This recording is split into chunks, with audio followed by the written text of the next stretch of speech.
Kaká, você tá segurando um macacão. Eu conheço bem essa história, mas conta pra gente por que você tá aqui hoje entregando esse presente especial. O macacão que a gente usou no Rio Grande do Sul, na corrida que comemorava, né? A gente fez uma homenagem junto com o Instituto dos 30 anos da primeira vitória do Ayrton em Mônaco. A gente fez um macacão igual ao que ele usava na época dessa grande vitória. Eu usei o macacão, usamos o carro, todo mundo viu lá na pista. Agora a gente veio entregar no Instituto o macacão para ser leiloado.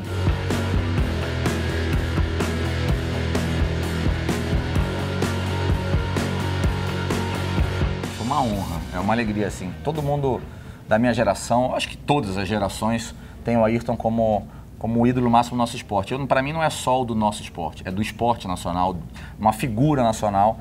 E você fazer alguma coisa junto com o Instituto, uma coisa realmente oficial, com a logo do Instituto, com a assinatura do Ayrton, foi emocionante. Mas eu não tenho a menor dúvida que é uma história para contar para os meus netos. O dia que eu tive a honra e o prazer de poder vestir essas cores, de usar uma assinatura, de usar no capacete, no carro, as listrinhas do Brasil, como a Ayrton usava. Ele transcende as gerações, né? É uma história que a gente continua contando.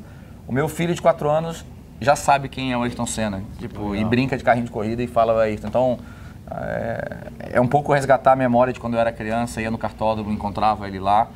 Ele era muito amigo do meu pai, eu era muito criança, eu tinha menos contato. Eu tô dando com uma vontade de não dar, né?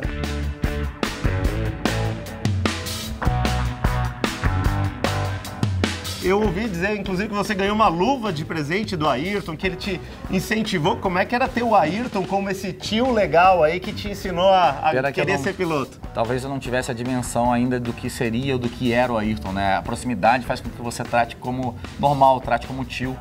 E eu perdi essas luvas. Hoje em dia me dá uma raiva de não ter essas luvas. Ele era muito do amigo do meu pai, ele ia jogar tênis lá, a gente frequentava principalmente no verão, casa em Angra. E acabou que hoje em dia eu fui procurar foto e eu não tenho foto com ele.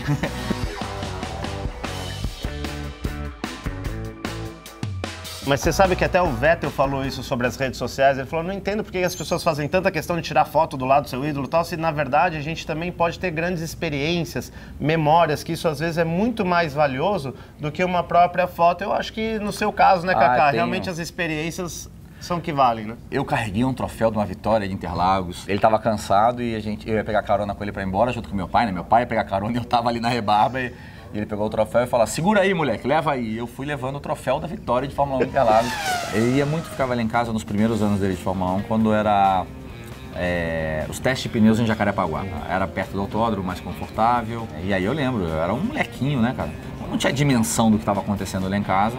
E um dia minha mãe fala, ó, hoje vocês vão dormir cedo, vocês não vão na sala, vocês fiquem no quarto, porque vai vir o Ayrton e a Xuxa jantarem aqui em casa. Eu falei, não, mãe, aí...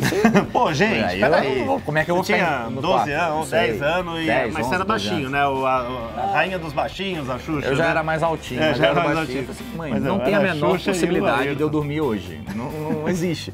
Né? E a gente, como criança, queria invadir a sala e ficou tentando, até que uma hora ela se rendeu. Falou, não, tá, 5 minutinhos para falar com os adultos. E deixou a gente 5 minutinhos.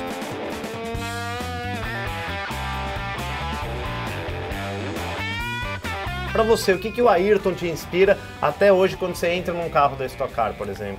Cara, dedicação. Eu tenho certeza que eu não sou tão dedicado quanto ele e ninguém é. E aí você passa por memórias, né? Eu lembro, aí a gente fala sempre das memórias que tem perto dele. Eu lembrava de verão com um calor absurdo, ele ia lá correr naquele pier lá da Verome lá para se preparar. Estava sempre se dedicando, querendo, não aceitando derrota, obcecado pela vitória. Então o trabalho dele incessante na busca da perfeição é uma aula para qualquer piloto. É isso, não se acomodar com as derrotas e nem se acomodar com as vitórias, tá querendo sempre mais. Era uma obsessão, uma ambição pela vitória, mas de um lado positivo, né, de ser um cara vencedor. É isso aí, pessoal, espero que vocês tenham gostado do papo com o Kaká Bueno. E vocês viram que teve uma surpresa, né? A gente fez várias surpresas pro Kaká aqui, ó. Vou colocar o vídeo aqui, ó. A gente vai pôr aqui, ó. Oi, amor. Eu sei o quão importante para você foi correr com esse carro homenageando seu grande ídolo, Ayrton Senna. E eu resolvi fazer uma surpresa. E eu arrematei o macacão que você correu.